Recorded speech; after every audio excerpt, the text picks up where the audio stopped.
you're back with comedian David Boyle, and I'm quitting alcohol. So this is where I'm at the moment. I was seriously thinking about getting a husky. a husky in India. I was on one of those expat in India Facebook pages, which I think they're just a scam, most of them. I think that guy that wanted me to do the ad, he's messaged me back like last week to come and do his ad. I think he wants to fuck me and steal my kidney. I don't think he really needs me as the face of fly traps in Sweden. I think he wants my sweet fucking kidney and my sweet, sweet ass. Or ass. He messaged me last week saying, if I can get you a pass, will you drive over and do the ad for us? And I'm like, what fucking ad are we talking about here? And all he did was send me back a screenshot of my message saying I would be happy to do the ad. Because he can't remember what fucking lie he's told me. Because we actually spoke about it over the phone. So he's like, fuck. Send a screenshot. I'm losing a fuck here. And I'm like, how does fucking no sound? I'm like the one from 6 weeks ago. And you never messaged me back. I'm not the naive little Boyle that I was when I first arrived in India. I know the game now. I know what you're trying to fucking play. I would still definitely rock up, even at the risk of my 2 kidneys, if it wasn't the middle of pandemic and I could leave the house. But anyway, fuck that. I was on the expats in Bangalore fucking Facebook page, and someone had a bunch of huskies. I think like 4 huskies. And I was like, fuck, I'd love to have a husky.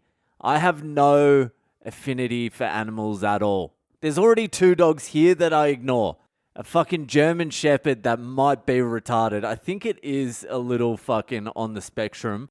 And a pug that all it does is piss on the couch and try and fuck the German Shepherd. That's all he does, this fucking pug. But I tell you what, he's got the Johnson to be able to do it.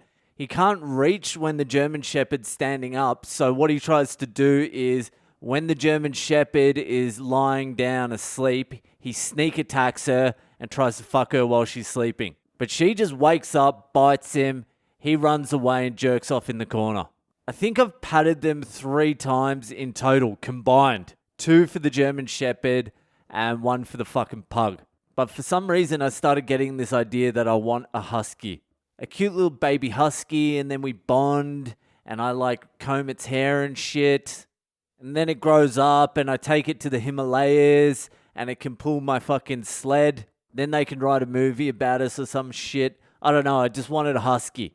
And then I was like, what the fuck am I going to do with a husky in like 6 months? Am I going to take a husky back to Australia? I can't do that. You see huskies in Australia now, and it's like 45 degrees, and it's like, Jesus Christ, aren't they meant to be in the fucking snow? Also, what the fuck is a husky doing in India as well? It's just as hot here. Hotter. So then I was looking out the window and I saw a squirrel and I was like, fuck yeah, that's more like it. I want a squirrel. Squirrels are fucking cool. They just launch. They seem to be able to climb up anything too. They're climbing up brick walls and shit. And then one came to the window and it said hi. And I was like, hi squirrel. And then it just launched from the window to the tree and it made it. It was like a 2-meter fucking launch. And I'm like, fuck, if I can catch one of them, I'm going to keep it as a pet. I'm going to put it in a tiny little cage so it doesn't run away and keep it as a pet. No, I would not do that. I'm not into that shit. And I certainly would not be able to catch a fucking squirrel. But it does feel like I am descending into a little bit of madness, which is a bit of fun. Let your mind go a little bit. Let it stretch its legs. Have a look around, see what's going on. And then hopefully you can bring it back. But if you can't, you can't. What are you going to do? Anyway, moving right along to today's Ask Boyle. I always feel like the jingle to Ask Boyle should be in the same vein as Kate Bush's fucking Wuthering Heights. Did I need that fucking in there? I just threw it in there, didn't I? But it should be in the same vein, and I feel like singing it, but I don't know any of the words to that song. And I've listened to that song maybe 10 million times. I please Monday. That's a great song too. Kate Bush's Wuthering Heights. She's a fucking tripper. So this week's Ask Boyle is from Jerry in the USA, and she wants some advice about vacationing without boozing. She says, my husband and I are both turning 50 over the next 1.5 years, and we have a milestone wedding anniversary next year, so we would love to plan a sweet vacation. We are not fully sober. We love drugs, mostly weed, but I'd love to try ayahuasca and GHB again. Fuck yeah. Break out those fucking walking sticks because Jerry and her husband are going to mess up that D floor. All right, Jerry, you have come to the right place for this question. So I have been to 2 places fully sober. I was in Sri Lanka for 2 weeks, completely sober. That was during my year off about 10 years ago. And I was also in Morocco sober because I got into a bar fight in Portugal and I promised my wife I wouldn't drink again for the rest of the trip so she wouldn't divorce me. And both places I had a fucking great experience. Sri Lanka was fucking unbelievable. We got there just as the war was finishing, so there was no tourists at all. And you're just banging around on trains, hanging out the door, going through tea fields. It was really fucking great, Sri Lanka, and the food there is amazing. But I rode an elephant in Sri Lanka, so I must have been going a little bit nuts. That is not my vibe. I'm not usually one of those people that sees a malnourished, chained up elephant and goes, I tell you what that fucker needs. It needs a big, fat, white guy on its neck. But for some reason, I got carried away and rode an elephant on its neck, like the fucking Jungle Book. I didn't even get any photos either. I just wanted to ride an elephant for some reason. It was fucking embarrassing. But the second place I was sober was Morocco. And Morocco was fucking great. Morocco, but Marrakesh in particular, you don't need to be drinking at all. That main fucking market area in Marrakesh is just something else. There was just so much going on there. Eating snails, eating goat's eyeballs like my wife did. Watching like 10-year-olds in full-on boxing matches, giving them money to keep bashing each other. You get lost in these maze of riads. It was fucking amazing. And instead of drinking alcohol, you drink this fucking mint tea they have. And it is the fucking tastiest shit you've ever tasted in your life. That's no exaggeration either because it's famous for the mint tea and it had been talked up to me. And then as soon as I tried it, I'm like, I have to drink this all the time. So smoking darts, drinking mint tea, fucking around the market area at Marrakesh. You stay in these beautiful fucking riads that look like the entry door just looks like an abandoned building, and then you walk through and it's like a fucking beautiful palace.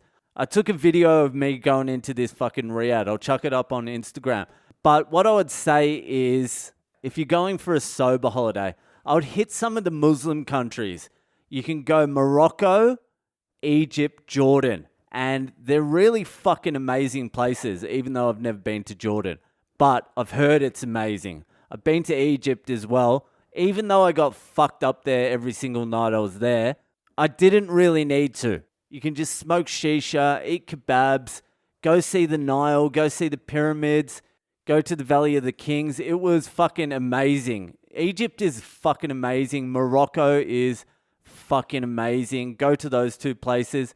Obviously, if you want to do ayahuasca, this is how I suggest you do it. You fly into Colombia. You stay in Bogota for like a night or 2. You don't need longer than a night or 2 in Bogota. Then what you do is you fly into a place called Leticia. Now, Leticia has no access by road, so you have to fly in. But it's on the Amazon, and it's where the borders of Colombia, Peru, and Brazil meet. So Leticia is the Colombia side. Then you've got Santa Rosa, which is the Peru side. And then you've got Tabatinga, which is the Brazil side. So you can stay like 4 or 5 days there. It is a fucking pretty cool little atmosphere. It's one of my favorite places in the world, actually, Leticia. It's fucking great. So once you've got your fill of Leticia, what you do is you catch the speedboat all the way down to Iquitos in Peru. And Iquitos is a fucking amazing place as well. So it's a 15-hour speedboat ride down the middle of the fucking Amazon. It's quite the experience. And then when you get to Iquitos, that's where you do the ayahuasca. Just hold up a sign, say, I'm white and I need enlightening, and someone will fucking find you. That is what I would do. If you want to do the ayahuasca, do that. If you want to have just a sober trip, do the Muslim countries. And I just want to say the Muslim countries aren't fucking dangerous at all. They just ignore you. They don't give a fuck. You're just a tourist to them. I mean, don't go to Afghanistan or Iraq, but the other ones are sweet. So that's the way I would play it. I hope I helped you out. Anyway, that's it for tonight. If you're enjoying the podcast, give it a share around with your friends, and I'll see you the fuck later.